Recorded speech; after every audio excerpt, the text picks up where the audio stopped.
Assalamu alaikum and welcome to our series on Ahlul Bayt TV, Psychology of Salah, where we are looking at the psychological aspects of our Salah, that practice that we are meant to do 5 times a day with presence of mind. And of course that is a whole training in itself, how we can be present within our Salah, especially in our very urbanized and intensive and stressed environments. This is a 10-part series. It is available online, so if you would like to actually go through each of the programs, you're very welcome to do that. Today's program is number 8, and we are going to, inshallah, again, look at a part of the Salah to help us to reflect more deeply upon it. And again, my guest is Brother Ghulam Abbas Laka, who is going to help us to reflect and get more out of our Salah. Assalamu alaikum. Alaikum. Bismillahir Rahmanir Rahim. I begin in the name of Allah, the most compassionate, the most merciful. Alhamdulillah, by His grace, we've had the opportunity to look at different aspects of the psychology of Salah from the very beginning of the process, from wudu, qibla, adhan, ikama, takbirat ihram, and so on, for the simple purpose of trying to gain more from what we're already doing, rather than placing more burdens upon people to do further actions, further forms of worship, ibadat. This discussion is about how do we get more value from what we're already doing, such that even if we just have 10 minutes for our Salah, how those 10 minutes can become transformational. That really is the potential of what Salah represents. And we have reached a particularly crucial juncture in our journey, having looked at the preparation right the way through to the beginning, the niyyah, the intention, the takbirat al-ihram, the opening, the qiyam and the qiraat, the recitations while we're standing, and into the qunut aspect as well, when we have the flexibility to pray for what we want, using the verses of the Quran preferably.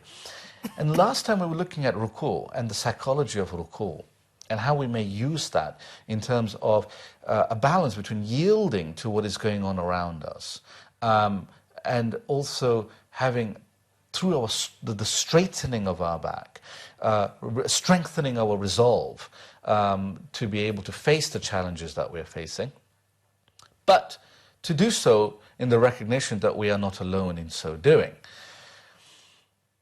When we think about what ruku represents, often we think of it as us doing something for Allah. Yeah. But actually that's the wrong way of looking at it. In fact, that's the wrong way of looking at the whole of Salah.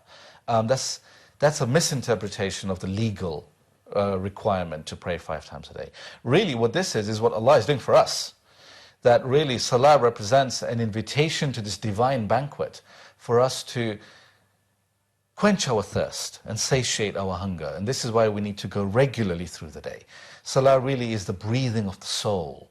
Just as we can't take all the breaths for the day at the beginning of the day, we can't do all our 5 prayers at the beginning of the day. We need to space them out so that we may have the opportunity to come back to Salah, to replenish our resources and to rejuvenate our spirit.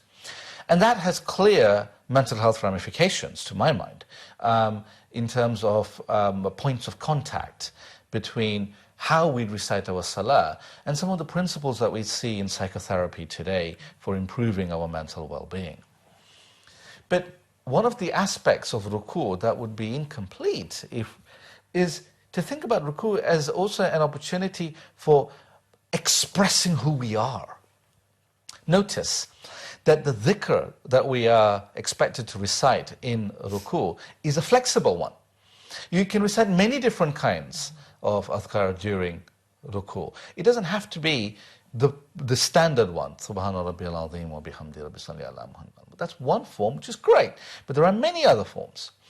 And one of the greatest levels of doing ruku is that the ruku actually manifests the embodiment of your values.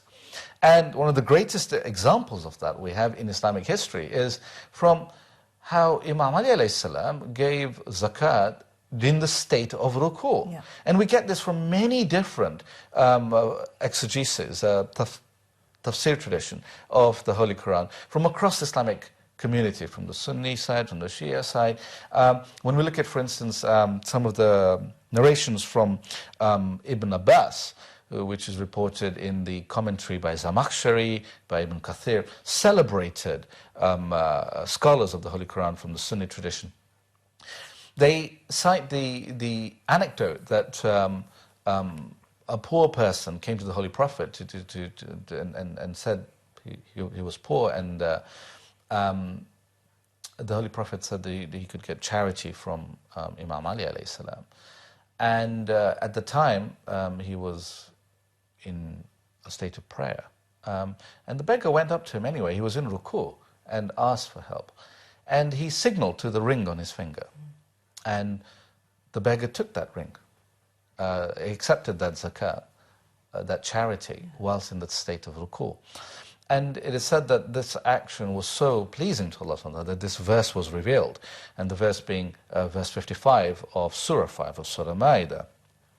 And what is important is the conclusion of this verse for our discussions. That's the salient aspect, because it says وَيُؤْتُونَ الزَّكَاةَ وَهُمْ رَاكِعُونَ, that these are people who give zakat, give charity, whilst in the state of ruku. Now, who are they? So, who they are is the beginning of the verse, which is إِنَّمَا وَلِيُّكُمْ, that your guardians, your protectors, are Allah, His Messenger, and those who believe, who keep, who do charity whilst in the state of ruku, referring to Imam Ali alayhi salam. But what is important here, from a psychology point of view, is that ruku wasn't just something that he was doing as a legal formality, the way many people, the way I, for instance, have too many times done my ruku, just as something I have to do as part of my prayers. But actually for him, ruku was a manifestation of his being. And that charitable nature of his was exemplified during this action of ruku. But ruku, through the flexibility of the dhikr, can really be a self-expression. And ruku then serves as the precursor to the pinnacle of salah, which is sajda. Yeah. And this prostration is really the focus of our discussion today, because the sajda is a symbol of Islam. It is not by coincidence that both Imam Ali alayhi salam and Imam Hussein alayhi salam, his illustrious son who was martyred in Karbala, for the sake of preserving the true Islamic teachings, were both martyred in the state of sajda, as the state that represents the greatest moment of connection with Allah subhanahu wa ta'ala, that greatest degree of mindfulness. Sujood really is a form of meditation when it is done in the appropriate way. But it is not just, we don't just enter it just like that. We don't just enter the house of sujood just like that. We knock on the door. And the ruku is that process of knocking. And we wait for someone to say enter before we enter the house. And that invitation to enter is what we recite when we stand up from ruku by proclaiming Sami Allahu liman hamidah, that surely Allah hears the one who calls. And this hamidah is not just about lauding Allah by praising Him, but this is really about the opening of the heart to Him. That if someone really opens one's heart to Him, He is there and present, ready. And this links to the verse from Surah Ra'd, Allah bi dhikrillah tatma'innal qulub, that surely in the remembrance of Allah subhanahu wa ta'ala the hearts find tranquility. And in the dhikr of ruku, we prepare ourselves for that experience of sajda. And I think we should think of sajda as an experience rather than just something we do as an action, because that really is the opportunity in sajda. When we look at the spiritual texts about what sajda represents, it's really interesting. There are so many dimensions of sajda. In fact, the really mystical texts of salah say that what is really available in sajda is beyond words. And if anyone tries to distill it into words, they have missed what sajda is about. So I'm really careful, I'm really conscious that what I'm about to do is violate those principles of the spiritual texts, that what sajda really represents is beyond words. But those who really understood the mysteries of salah and sajda were asked this question in words. So let us think about what their words were in discussing what salah, what sajda represents. So Imam Ali alayhi salam, who spent many hours of his life in sajda, was asked about what is the meaning of sujood, of prostration. And the way he described it really has a profound psychology to it, which is why I think it's relevant for these discussions on the practical psychology of salah. Because he says, the first sajda, because of course we know that in each rakat, in each unit of salah, there are two prostrations. The first, and then we sit, and then we go back into sajda. And he said that the meaning, the first sajda means that as we go down, we are manifesting our acknowledgement to Allah subhanahu wa ta'ala that He has created us from dust. And as we rise, it is the same, it is a manifestation of our birth, of our drawing, of our being drawn from the dust into this form of life.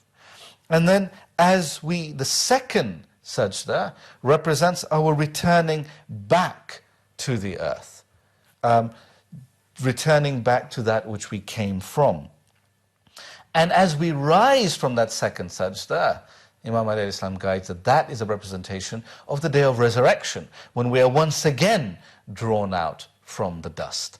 So that in that simple act of sujood, we are really enacting physically the very essence of Islamic theology. Yeah, there is a profound theology to sajda. But there is also an important psychology to this as well, because when we look at what happens in between the two sajdas, from the first sajda representing our birth and the second sajda representing our return back, as we see from Surah Taha, Surah 20, verse 55, saying, Minha khalaqnakum, that from it you have created us. Wa fiha nu'idukum. وَمِنْهَا نُخْرِجُكُمْ تَارَةً أُخْرَى.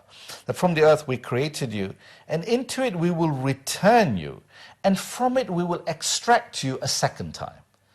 So this explanation of sujood that Imam Ali provided is encapsulated in Surah Taha, Surah 20, verse 55. But there is also, when I speak to physicians, there's a physiological aspect of salah, in that it represents a point where the heart is above the head, so that blood flow into the brain can be accelerated. I hope there will be further studies on this, just looking at cerebral blood flow and cognitive aspects of this. Unfortunately, when we look at some of the modern neuroscience tools we have, it requires us to be flat, for example, with an fMRI brain scanner. But perhaps through other techniques such as mobile EEG, we may be able to ultimately discover some of the neural correlates of sajda. But if we stick to the psychology of it for the moment, so it puts us straight away into a much wider frame of mind, allowing us to be present and mindful of that moment, rather than ruminating on whatever we were worrying about before. So sometimes when we are praying, we may actually go into autopilot, and we might find ourselves in sajda thinking, hang on, what happened to the qiyam and the ruku and what I was reciting? Well, I was reciting it in autopilot. I wasn't really present. I was among the sahun, among the heedless, that Surah Ma'un warns us of, that we looked at earlier. But sajda, in that representation of the entirety of our existence, can be a catalyst to bring us back to that moment of awareness. But in that awareness, we also recognize the gap in between the two sujood, such that, what do we do in between the first sajda and the second sajda? Well, we recite something incredibly powerful. We say, Astaghfirullah Rabbi wa atubu ilayk. That, oh Allah, I seek forgiveness. Astaghfirullah Rabbi. And the word for Lord that is used here is of a nourishing, loving guide, creator. Someone who looks after us. We remember the verse from Surah Bani Israel, the prayer for our parents, which says, وَقُلْ رَبِّ ارْحَمْهُمَا كَمَا رَبَّيَانِي صَغِيرًا. And say, "O Allah," and the word for Allah used is Rabb. Be nourishing to my parents and have mercy upon them. رَبِّ ارْحَمْهُمَا, have mercy, have rahmah on them. كَمَا رَبَّيَانِي صَغِيرًا, in the way they had nourished me and had compassion on me when I was small. It's by that name of Allah that we refer to Him in between the two sajdas. Astaghfirullah Rabbi, that I seek forgiveness from you, O my loving, nourishing Creator. Wa atubu ilayk, and I turn to you.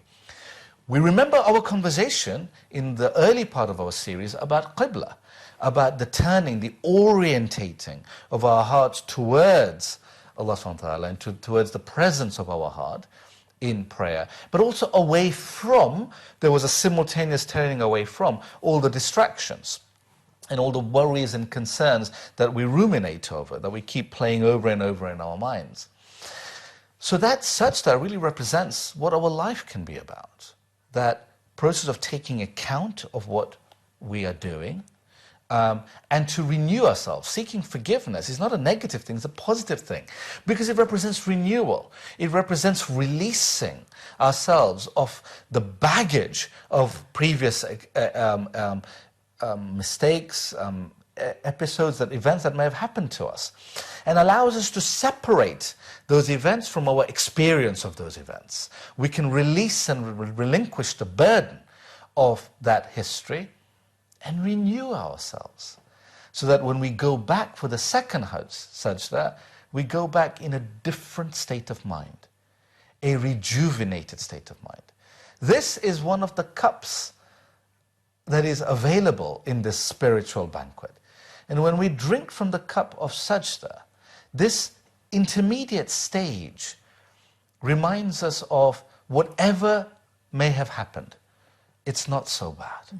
There is always hope to move beyond that which has afflicted us before.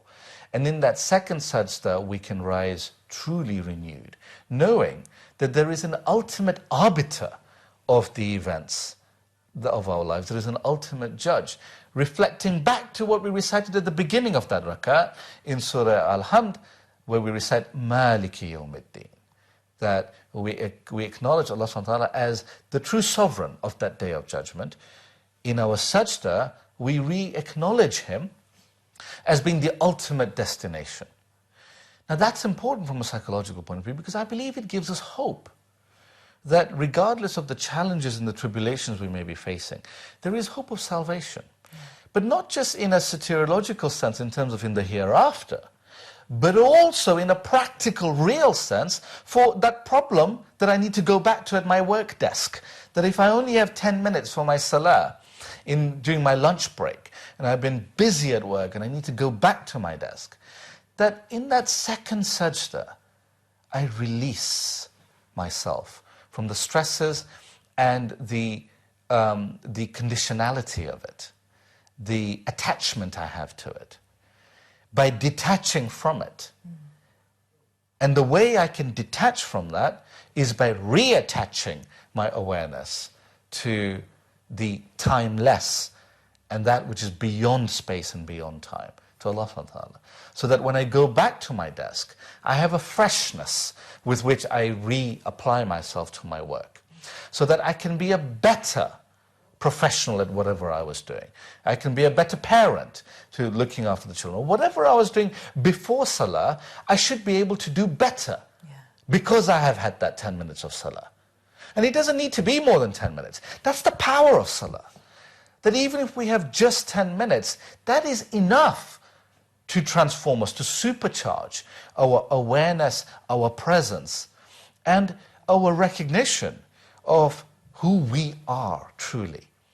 And what I mean by that is not in a philosophical sense, but I mean in a deeply practical sense. Because a core part of our psychological understanding is what is happening inside, acknowledging the weather patterns within, And this is why the dhikr in the sajda becomes very important to personalize. We have great freedom in salah that we don't use. We keep reciting the same things again and again and again. Yet when we look at some of the great masters of the psychology of salah, you find that they keep their salah fresh, in that what they recite in the dhikr for sajda or fajr is different to what they recite in the sajda at dhuhr. There may be less time at dhuhr. You may have to go back to work. You may have more time at isha or at fajr. So you can then have a different kind of connection. So that those 10 sujood that we have to do in a day, sorry, we have 17 rakats, and each rakat has 2 sajdas. So the 34 sujood that we do across the 5 prayers that we have throughout the day can serve as a constant form of replenishing our connection to Allah subhanahu wa ta'ala, re-establishing that connection, and in so doing replenishing our spiritual resources. And that really is just one aspect of salah. But from an ultimate spiritual point of view, we are reminded that in books such as Miraj al-Salikin, it is asserted that sajda represents that which is beyond any words. And it is said that the mystery of the complete, that sajda is the mystery of the complete prayer and the complete mystery of prayer. That is the poetic interplay by which they describe what is available in sujood. The Urafa describe it as someone who really understands sajda, really understands prostration, is at the level of the realization of the degree of no degree, of being at that level where there are no levels anymore. And that is said to allude to the proximity that the Holy Prophet, peace be upon his holy progeny, achieved at that pinnacle of Miraj, when he was close to the heavenly proximity of divinity, of a distance of, figuratively as it's told, of 2 bow lengths or less in Surah Najm, Surah 53, verses 8 and 9. It reminds us, it says, ثُمَّ دَنَا فَتَدَلَّى. Then he approached and descended. Reminds us of how we descend into sajda. And then it says, فَكَانَ, and he was قَابَ قَوْسَيْنِ أَوْ أَدْنَى. And he was at a distance of 2 bow lengths or less. And 2 bow lengths, figuratively, is something that is very close.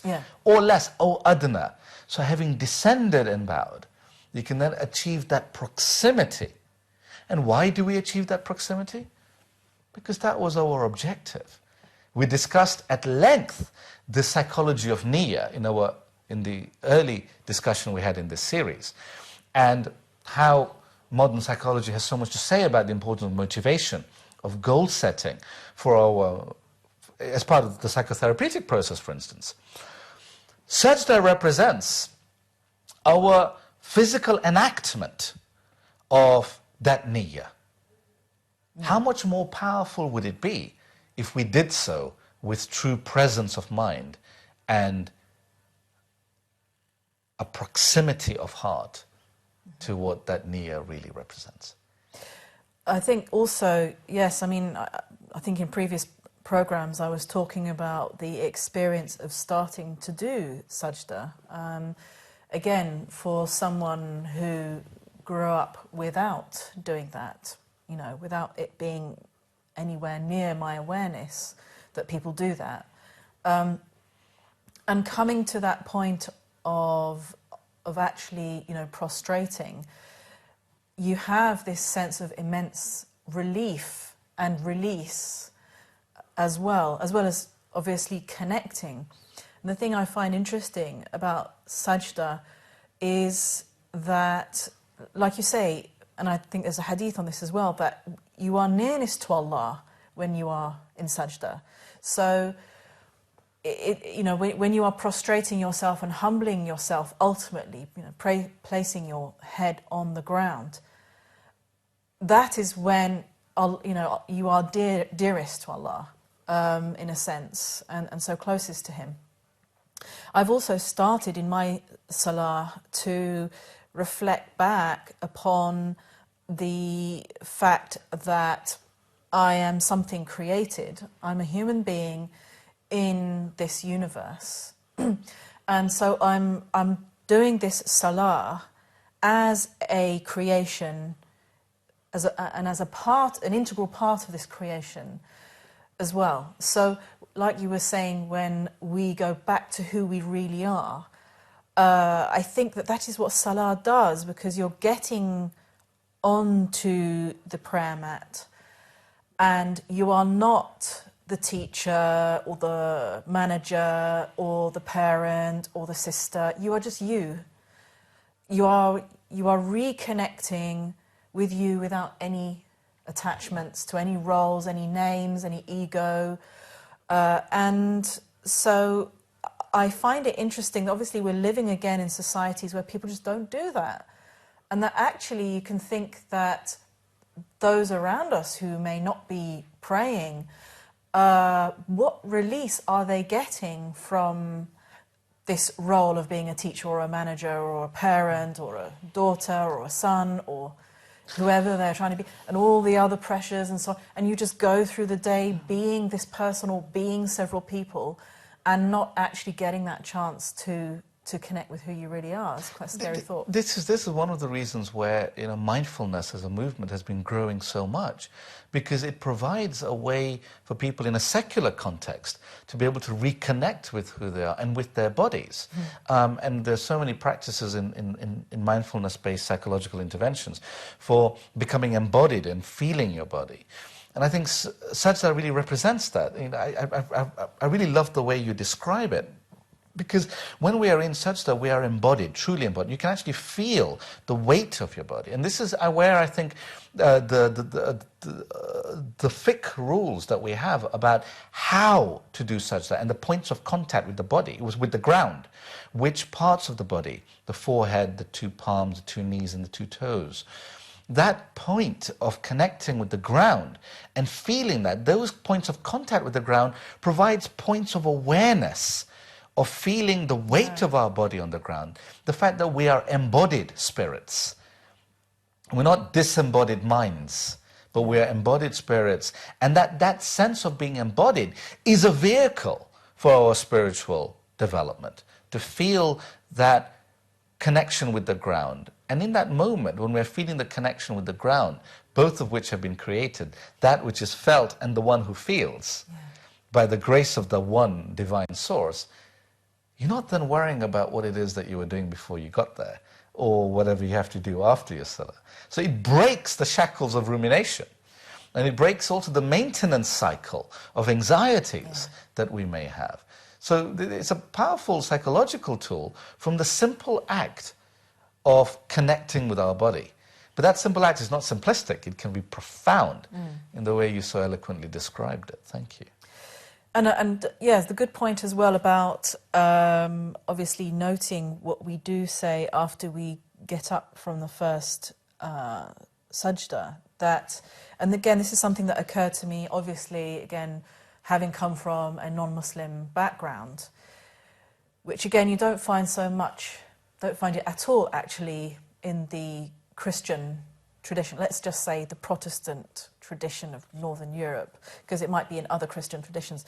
But this idea of atubu ilayk, the idea of actually turning to Allah, orientating yourself towards Allah, and that is part of astaghfar, so that actually when you are caught up in the world, or you may be caught up in wrongdoing, or just generally, distracted, that necessarily turns you away from Allah to some extent. And so the seeking forgiveness of one's distraction, sometimes I do astaghfar just for being distracted from Allah. So again, and for whatever reasons, and that if you do want to seek that forgiveness and that nearness to Allah, it requires that you consciously turn back to Him as well. And I think I agree with what you're saying in this importance of turning back to Him. But I would like to end with our objective, which was, how do we get more from the salah if we only have 10 minutes? And I think sajda really represents that. If we think of sajda as being, if you don't taste anything at this banquet, do drink from this one cup. And one of the ways we can do that is to remind ourselves that as we return, particularly for the final sajda of the final rakat, if we are mindless and heedless and just ritualistic throughout the entire process of prayer, at that last juncture we should remind ourselves, this is the last time I have to connect. And in that connection we can remind ourselves of Surah Baqarah, Surah 2, verse 156, which is what we recite all the time when people pass away. Inna lillah wa inna ilayhi raji'un. That surely we are from Allah and to Him is our return. Few things can focus the mind more than remembering our mortality. But that does not have to be a depressive thought. It can be an enlivening thought. As many people who have been given a diagnosis, a cancer diagnosis, a terminal diagnosis, have testified that actually they have had a presence of feeling alive and experiencing their life in a completely different way. Yeah. When they were told they only have a certain amount of time to live. Remembering our mortality actually can be a source of focusing our mind on the present moment. So if we do nothing else, sajda really is a powerful tool for mindfulness and connecting with the present moment through remembering our mortality.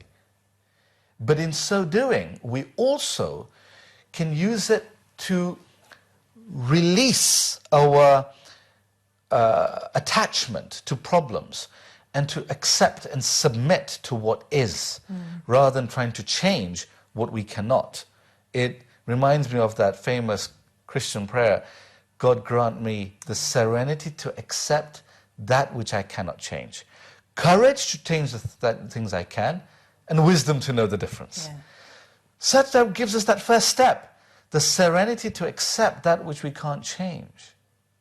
And as we are drawn up from sajda, it gives us the courage and the wisdom to be able to act appropriately at the appropriate time for the appropriate purpose.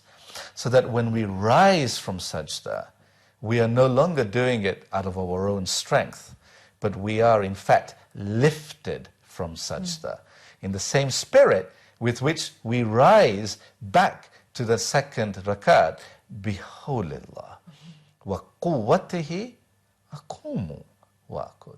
That by the strength of Allah and through His power, I rise. So that as we lift our heads from that second sajda and we proclaim Allahu Akbar, it's a different kind of Allahu Akbar. True. Different to the previous one. Because our mindfulness of that moment has changed.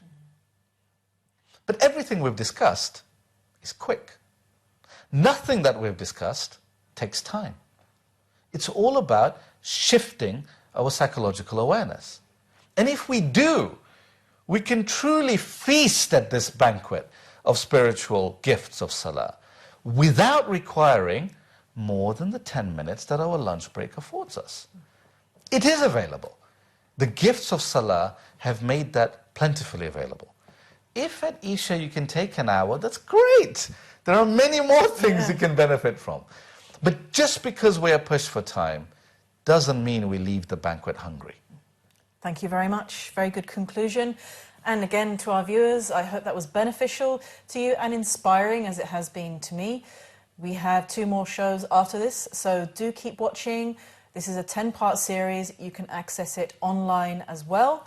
Inshallah, our next show will be the 9th one, where again we will be reflecting upon the aspects of the psychology of salah. See you in the next show, inshallah. Assalamu alaikum.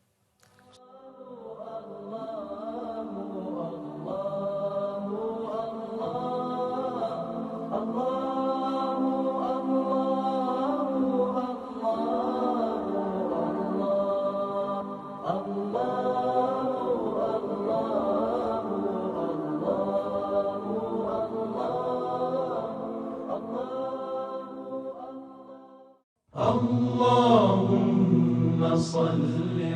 Ahlul Bayt TV, the holy household for every household.